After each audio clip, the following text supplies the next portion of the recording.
Hey, what's up, everybody? Happy, man, I just never know what day it is anymore. Happy Wednesday. So I'm here to do the live Q&A. I'm going to be doing these. I've flipped it around a bit these past few days as I've kind of like adjusted my plans. But for now, this could change. But for now, I'm going to be doing Monday, Wednesday, Friday, 7 p.m. live Q&As. So I take questions beforehand, and I go ahead and answer those. And if anybody asks me questions here during the live, then I go ahead and answer those as well. So let's see. I'm going to go ahead. I'm going to start answering these. I'll give just a second in case any of the people who asked these questions that I tagged pop on. I'll give just a few minutes here. Not minutes, but probably another 20 seconds just to see if anybody pops on here. I hope everybody's having a good day. I know it's a bit of a crazy time. I mean, this whole year, absolutely insane. All right, let's jump into this. All right, so Victor says, do I really need to split cardio and my lifting session? I haven't been doing that, but have been hearing from people in the fitness industry that it's optimal.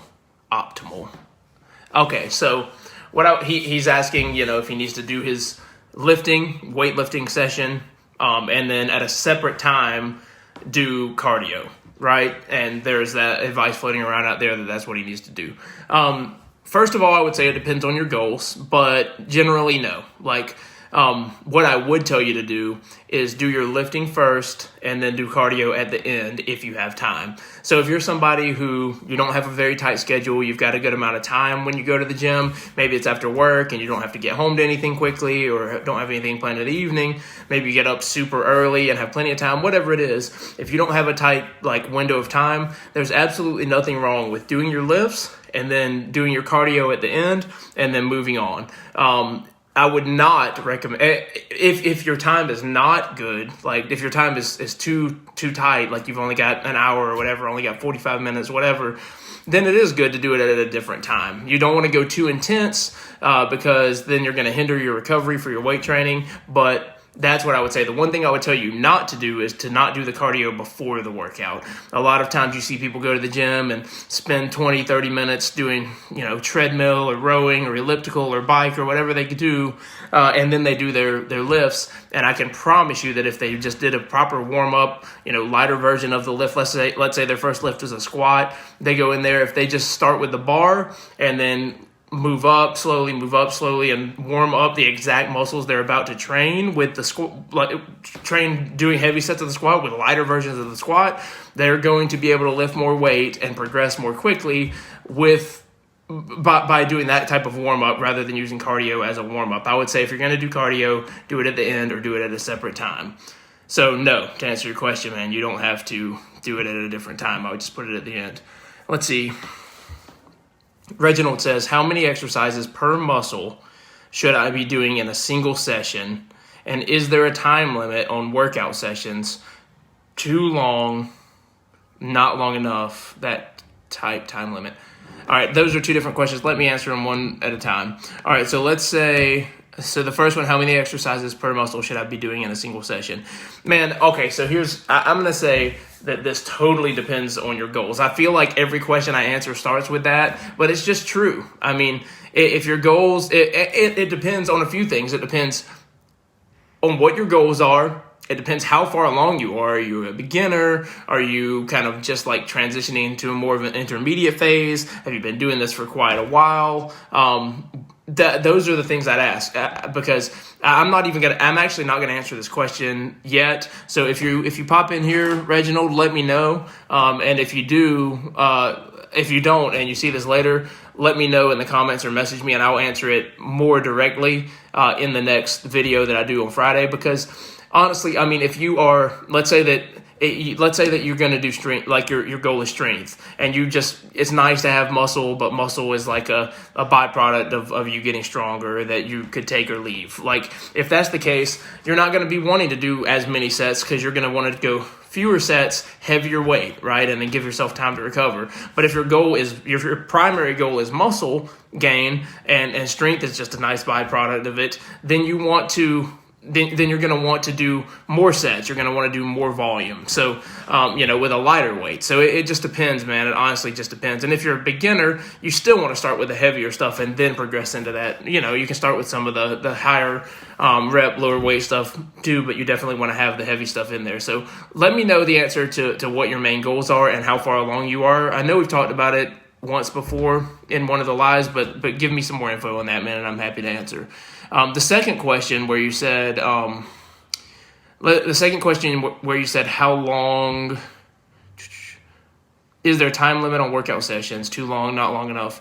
What I would say is no, there's not a time limit. I mean, on the lower end, there's not a time limit. There are people that I train who we do warm-ups and one lift a week, or not a week, a day, sorry. Warm-ups and one lift a day because they only have like a 25-minute time block. So that's what we do. They're going to make progress on that. Are they going to make progress as quickly as somebody who's hitting the gym 4 or 5 times a week or whatever and for a full session? No, but they're still going to make consistent progress if we prioritize the right lifts and move up, consistently on the weight and or reps. So I would say, on the shorter end, there's no limit. On the longer end, I would say that it's not like necessarily a limit, and it also depends on what you're doing. Like if you're doing what I was talking about earlier, where you're doing strength training and then cardio, it can go a bit longer. But if you're talking about like a 2-hour strength training session, I don't recommend that because there's some science out there that's on some different stuff saying that can actually be detrimental, but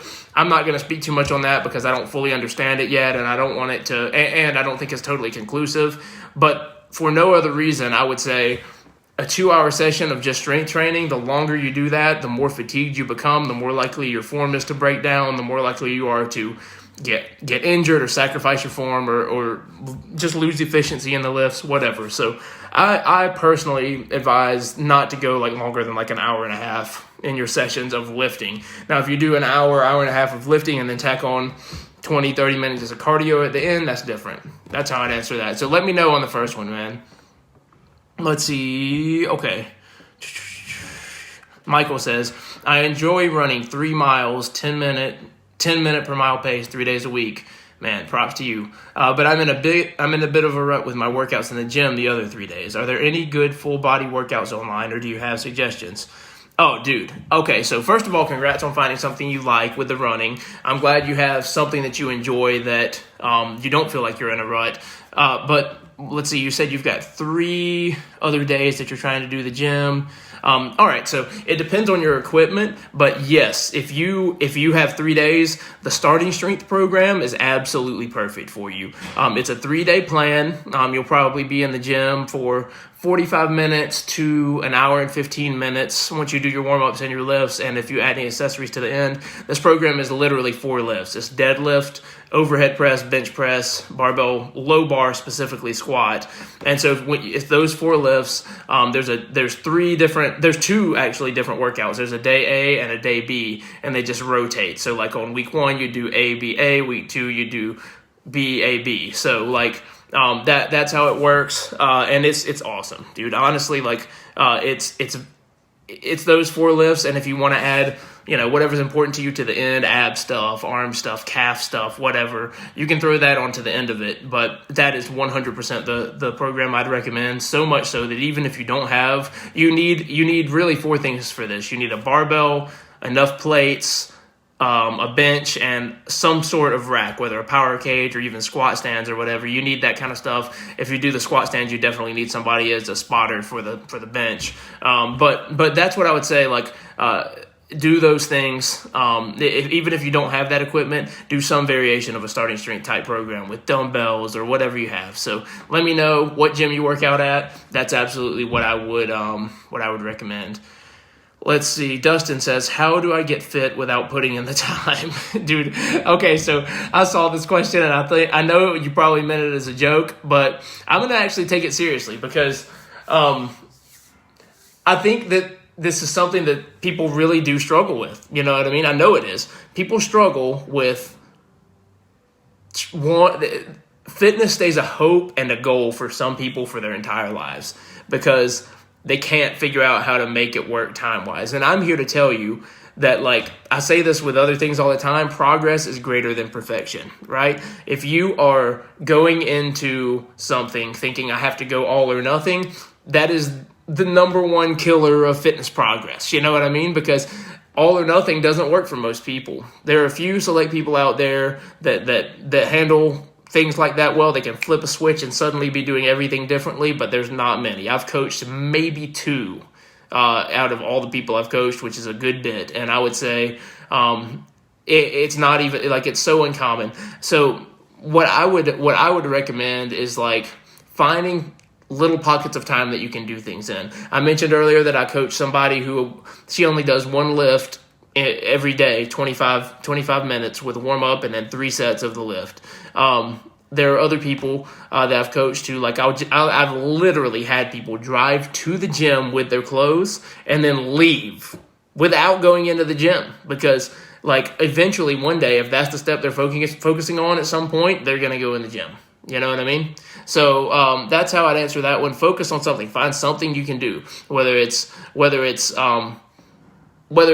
if you're struggling to do some kind of food prep, find a time that you can, like, find foods that require no prep. You know what I mean? Find foods that require very minimal prep. There are food services out there that literally prep the stuff for you now. There's, I know they're pricey sometimes, but, like, you can get good deals on them. A lot of times, my lunches are, like, sandwiches with a lot of meat or tuna and veggies or whatever stuff. I don't meal prep. I hate taking the time to do it. So I choose foods that don't require prep. You know, so my wife, if she's cooked something, that's prepped for me. But outside of that, like, I don't prep foods. So find things that there's always a way. There's always a way. You just have to come to a point where you don't make an excuse for it, and you find time in those time blocks, however small, narrow they are, to make it work. And then the last question here. All right, so how important is it to count carbs and fat? If I hit my protein, the carbs and fat seem to almost come naturally. Yeah, that's true. So, like, props, the thing you want is, like, getting the calories and the protein dialed in is so key. Like, those are the two biggest things, especially if you're strength training. But even if you're not, you need to have calories dialed in regardless of your goals. If you're trying to gain weight, trying to build muscle, you need to be in a calorie surplus, burning or consuming more calories than you burn. If you're trying to lose body fat, lose weight, you need to be in a calorie deficit, so you need to be burning more calories than you consume. And so you need to pay attention to the calories, number one. Number two is the protein. Especially if you're weight training or doing any kind of resistance training or even doing some intense cardio, you need to have enough protein for your muscles to recover well. But even if you aren't, even if you're just focusing on diet, there are still lots of benefits of having a high protein diet, such as it and fiber are the things that digest the most slowly, keep you most full, make it less likely for you to binge. There are people who I've worked with in the past, they could not get their hunger under control, and so we added like 20 to 30 grams of protein first thing in the morning, whether that was a protein shake or a protein bar, or if they had some more thyme eggs or whatever, and that would curb their hunger, and it would set off the day in the right way, and they would not deal with hunger nearly as badly throughout the day. So protein is big, but once the question is, like, how much does carbs and fat kind of ratios matter? I would say it really depends on the person. The calories and the protein should really be paid attention to. The carbs and fat, really, it depends on the person. Carbs are the energy source that our bodies most readily go to, like it's the most efficient energy source that they go to quickly. If you don't believe me, have a bunch of carbs an hour before a workout and then do the same workout a few days later with no carbs at all, like in your system, and you will believe that they're a good energy source. But there are some people, such as the keto community out there, who they've forsaken carbs for the most part, and they found that their bodies work well on more fats. So I personally, like, I love my carbs. Don't try to tell me not to have my carbs, because I'm going to have my carbs. I've tried workouts with low carbs and my workouts are awful. So, there are people who would say the opposite. You've just got to find which is for you. I would say there's probably more high carb people out there than high fat. The only thing I will say is pay attention to your fats, because fats are much more energy dense. They have they have 9 calories, right? So 1 gram of fat has 9 calories versus 1 gram of carbs or 1 gram of protein actually have 4 calories. So even 1 gram of alcohol, like alcohol, has 7. So fat is the highest. It has 9 calories for every gram. So if you have a very high fat diet, you probably also have a pretty high calorie diet, which obviously isn't good for weight loss. So if you're trying to go the weight loss route, I would pay attention to the fat. Don't let it get too out of control. All right, those are the questions I had. Reginald, what's up, man? I answered your question earlier. I don't know if you were here for that. I don't think so. Let me know. I asked you a question in return, so let me know when you see this, and I'll answer it next time or in chat or whatever. You said, do you have a calorie app you like for liking calories? My go-to is MyFitnessPal, man. I mean, I love it. There are a lot of other ones out there. I've used one called Fat Secret before. I've heard really good things about one. I think it's called Chronometer, Chrono something. Let me see. I gotta find it because I want to tell you. I want to tell you that it's what it is because I've heard good things about it, but I've not tried it myself. Yeah, Chronometer, Chronometer. So those are 3 I could recommend, but the one I would recommend to you would be MyFitnessPal. That I like it because it has a huge database. You can enter things, you can save meals, so that you don't have to track them a billion times every day. Even if you eat the same thing, you can scan the barcodes. Like, it's just really convenient. You can add friends on there. I watch a lot of my clients' food on there. So MyFitnessPal is the go-to. If you sign up for it, let me know and I'll friend you on there. Cool, dude. Thanks for being here. Oh, no problem, man. I'm glad you showed up. I'm glad you were here and could hear some of it. Basically, let me know your main goals when it comes to the food, and I will. Or not. I'm sorry, not when it comes to food. I was still talking about the last one. When it comes to like what your main goals are in the gym, strength, but like gaining muscle, whatever it is, and we will talk some more soon. All right, everybody have a great night, and I will see you soon. Thanks for watching.